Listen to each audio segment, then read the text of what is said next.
Okay, see here, cyclic photophosphorylation. We have already completed a non-cyclic photophosphorylation. The first thing here to remember is no photolysis, because there is no breaking of your water molecules. So we are not getting that 4e minus that we are getting in non-cyclic one. No continuous supply of electrons.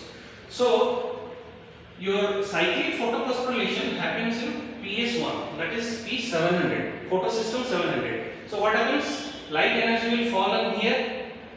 Your wavelength will be 700 or less than that. So now it will be one molecule of electron will be get excited. It will go above, so it will become P700 plus. Now that molecule will be taken by chlorophyll A0, then A1. These are the electron carriers.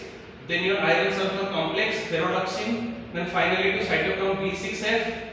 Then plastocyanin. Then finally it is taken up by the P700 molecule. So this cycle will keep on rotating. Then what is the utility of this? That we'll see. Now you see here. This is the thylakoid membrane. P700. Light is falling here. Electron is moving through your cytochrome B6. Then plastocyanin, which is again giving this electron. Keep on the cycle is keep on rotating like that. So by the way it is rotating, when one electron molecule is going through your cytochrome B6 and F, 2H plus molecule from the stroma is coming inside your lumen. So inside the lumen again your H plus concentration is keep on increasing. This H plus concentration increase to that much so that they can pass through the ATP synthetase which is already present in the thylakoid membrane and will generate ATP. Now the question is how many ATPs will be generated? Generally we say there are 2 ATPs will be generated in case of your cyclic photophosphorylation, but still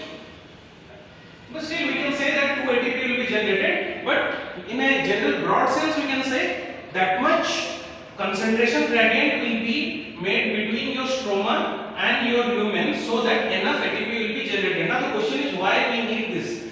When NADPH concentration is very high inside your